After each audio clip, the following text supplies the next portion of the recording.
Episode 8 की starting में शियूरी और इचिरो बहुत ही ज्यादा काम कर रहे होते हैं क्योंकि उनका काम सबमिट करने का जो डेडलाइन था वो बहुत ही करीब आ गया था और बहुत मेहनत करने के बाद उनका काम भी पूरा हो जाता है। और फिर इचिरो को अपने साइड में रखा हुआ रेडियो से पता चलता है कि क्रिसमस बहुत ही जल्द आने वाला है। जो जानने के बाद वो शियूरी की तरफ देखता है और अपने मन में सोचता है कि ओ और शियूरी अगर क्रिसमस में डेट में जाए तो ये बुरा नहीं होगा। फिर इचिरो शियूरी से पूछता है क्या तुम्हारा न्यू ईयर ईव में कोई प्लान है। जवाब में शियूरी बोलती है कि नहीं, मेरा कोई प्लान तो नहीं है और ना ही मैं घर जाने वाली हूँ। जो जानकर इचिरो बहुत ज्यादा खुश होता है और वो बोलता है चलो फिर तो ईद को एक साथ मनाए। और ये सुनकर शियूरी भी खुश हो जाती है और वो इचिरो को हाँ बोल देती है। तभी वहाँ पर माची और फूमियो आ जाते हैं और वो पूछते हैं कि तुम दोनों क्या कर रहे हो। जिसमें इचिरो बोलता है कि हम दोनों बस न्यू ईयर ईव का प्लान बना रहे थे, हमने डिसाइड किया कि हम न्यू ईयर ईव में श्राइन में घूमने जाएंगे। ये सुनकर माची बोलती है कि लेकिन न्यू ईयर ईव के पहले तो क्रिसमस आता है। और क्रिसमस का नाम सुनकर शियूरी थोड़ा शॉक्ड होती है। जो देखकर इचिरो पूछता है शियूरी क्या तुम क्रिसमस के बारे में नहीं जानते। जवाब में शियूरी बोलती है कि नहीं नहीं ऐसी बात नहीं है, असल में मेरे इस लैंड में हम लोग क्रिसमस को ज्यादा सेलिब्रेट नहीं करते, लेकिन मैं क्रिसमस के बारे में और भी ज्यादा जानना चाहती हूँ। तभी माची फूमियो के कान को बंद कर देती है और वो शियूरी को बोलती है तुम क्रिसमस को लेकर अगर डिस्कस करना चाहते हो तो कर सकते हो, लेकिन फूमियो के सामने सांता क्लॉज को लेकर मत डिस्कस करना, क्योंकि फूमियो अभी भी बिलीव करता है कि सांता क्लॉज होते हैं। और ये सुनकर जो शियूरी है वो भी सांता क्लॉज के बारे में बताने लगती है कि सांता क्लॉज एक बुरा आदमी है जो कि चिमने से आता है और वो बच्चों को गिफ्ट देता है।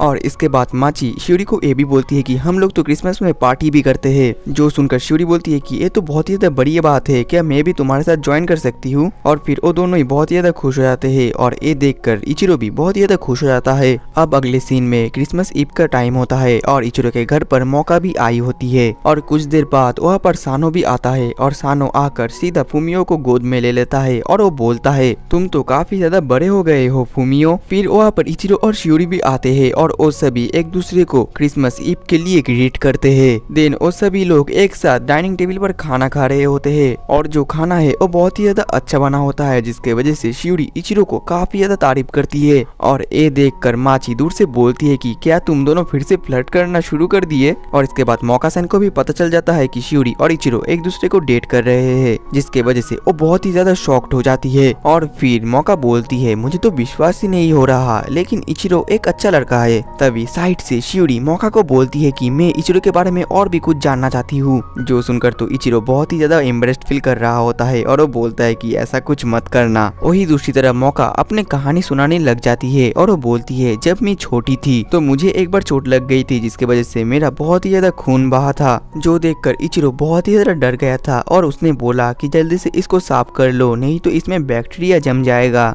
और इचिरो का ये साइड मुझे बहुत ही ज्यादा कूल लगा था। वही साइड से ये सुनकर इचिरो बोलता है तुम्हारा बहुत ही ज्यादा ब्लीडिंग हो रहा था और इसलिए तो मैंने ये कहा था। वही दूसरी तरफ शियूरी तो बहुत ही ज्यादा इम्प्रेस्ड हो गई थी और वो बोलती है मैं तो और भी ज्यादा कहानी सुनना चाहती हूँ। फिर वो चियूरी से इचिरो की कहानी को सुनाने के लिए बोलती है और फिर चिबी भी इचिरो का एक अच्छा कहानी सुनाने लग जाती है। जो सुनकर तो शियूरी और भी ज्यादा ब्लश कर रही होती है। तभी माची बोलती है कि मेरे पास भी इचिरो का एक कहानी है। वही साइड से इचिरो तो ये सब सुनकर बहुत ही ज्यादा एम्बेरेस्ड फील हो रहा होता है और वो बोलता है कि तुम लोग बस करोगे अब। लेकिन माची कहाँ रुकने वाली थी, वो तो अपना कहानी बता देती है। वही ये सब सुनकर तो शियूरी बहुत ही ज्यादा खुश हो जाती है और उसके गाल तो पूरा लाल हो चुका होता है और वो बोलती है मैं बहुत ही ज्यादा खुश हूँ क्योंकि मैं जिससे प्यार करती हूँ उसकी सभी तारीफ कर रहे हैं। क्रिसमस तो एक बहुत ही ज्यादा अच्छा दिन होता है। तभी सानो बोलता है कि क्या मुझे भी कुछ इचिरो के लिए बोलना चाहिए। जो सुनकर इचिरो गुस्सा हो जाता है और बोलता है कि तुम्हें कुछ बोलने की जरूरत नहीं है। इसके बाद मौका शियूरी से उसके होम टाउन के बारे में पूछने लगती है और शियूरी बताती है कि मेरा होम टाउन होकाइडो में है, जो कि बहुत ही ज्यादा प्यारी जगह है और उसमें बहुत ही अच्छे स्टार्स भी दिखते हैं। जो सुनकर मौका बहुत ही ज्यादा खुश हो जाती है और वो बोलती है कि मैं तुम्हारे बारे में और भी कुछ जानना चाहती हूँ।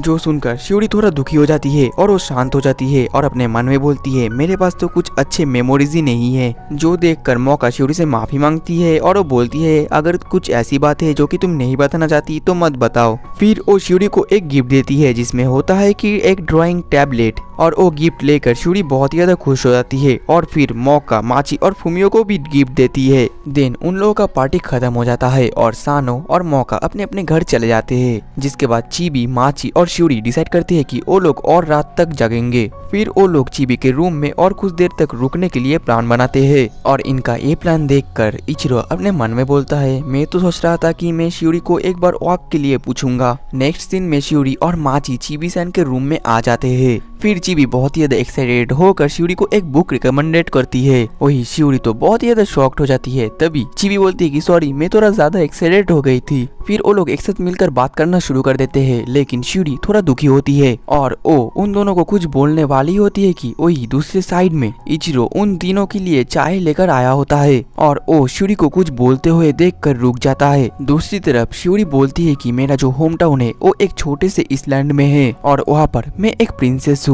और ये सुनकर तो माची और चिबी को कुछ भी समझ में नहीं आ रहा होता है। वही शियूरी बोलती है कि हाँ, मैं एक प्रिंसेस हूँ और तुम सभी से ये सीक्रेट छुपाना मुझे अच्छा नहीं लग रहा था। दूसरी तरफ इचिरो तो बहुत ही ज्यादा परेशानी में आ जाता है और वो बोलता है, मैं इन तीनों के कन्वर्सेशन में ऐसे ही तो टपक नहीं सकता। और फिर शियूरी अपने बारे में बताते बताते बहुत ही ज्यादा हेजिटेट भी कर रही होती है, जो कि माची-सान रियलाइज कर लेती है और वो बोलती है, अगर तुम्हारा कुछ सीक्रेट बहुत ही ज्यादा हेवी है जो कि तुम अपने दोस्तों को भी नहीं बताना चाहते तो तुम मत बताओ, क्योंकि ऐसे सीक्रेट सभी के पास होते हैं और मेरे भी कुछ सीक्रेट्स है और मेरे ये सीक्रेट्स तो मेरे भैया इचिरो को भी नहीं पता।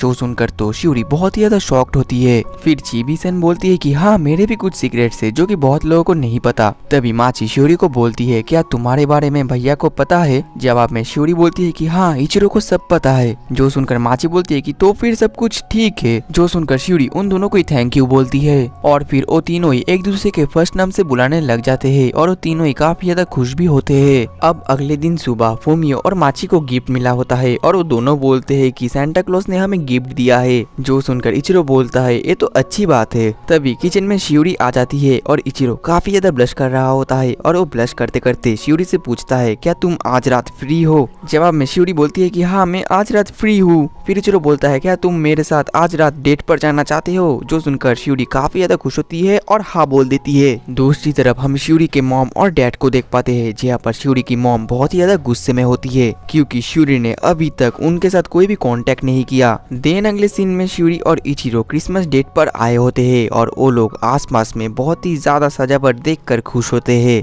फिर शियूरी एक क्रिसमस ट्री को देखकर उसके फोटो क्लिक करने लग जाती है। इसके बाद इचिरो और शियूरी एक साथ बहुत ही ज्यादा बात करते हैं और शियूरी बोलती है, जब मैं तुम्हारे साथ आती हूँ, और शियूरी बोलती है, जब मैं तुम्हारे साथ होती हूँ तो मुझे बहुत ही ज्यादा अच्छा लगता है, लेकिन ये मेरे लिए जितना ज्यादा अच्छा है ये तुम्हारे लिए उतना ही ज्यादा बुरा है। जो सुनने के बाद तो इचिरो बहुत ही ज्यादा शॉक्ड होता है और वो बोलता है, तुम कॉन्ट्रैक्ट को लेकर ज्यादा टेंशन मत करो, क्योंकि मुझे तो बहुत दिनों से कोई पनिशमेंट तो नहीं मिल रहा। मुझे ऐसा लगता है कि हमारा रिलेशनशिप अच्छा ही जा रहा है। जो सुनकर शियूरी बोलती है, लेकिन ऐसा तो नहीं है कि तुम्हें फ्यूचर में भी कोई पनिशमेंट नहीं मिलेगा, इस प्रॉब्लम को मुझे खुद ही सॉल्व करना पड़ेगा। इसके बाद इचिरो बोलता है कि तुम ऐसी बात कर रहे हो कि सारी गलती तुम्हारी है, लेकिन ऐसा कुछ नहीं है। असल में शियूरी, मैं तुम्हें लाइक करता हूँ। जो सुनकर तो शियूरी बहुत ही ज्यादा सरप्राइज्ड होती है और फिर इचिरो बोलता है, शियूरी, मैं तुम्हें और डेट नहीं कर सकता, क्या तुम मुझे डेट के बदले मुझसे शादी करना चाहोगी? जो सुनकर तो शियूरी कुछ भी नहीं बोलती, वो एकदम ही साइलेंट होती है और ये देखकर इचिरो बहुत ही ज्यादा घबरा जाता है और वो बोलता है, ठीक है, अगर तुम नहीं करना चाहती तो इट्स फाइन। लेकिन जो शियूरी है वो बहुत ही ज्यादा इमोशनल हो जाती है और वो बोलती है, इचिरो, क्या मैं तुम्हें किस कर सकती हूँ? जो सुनकर इचिरो तो बहुत ही ज्यादा लाल हो चुका होता है और वो बोलता है, यही परी?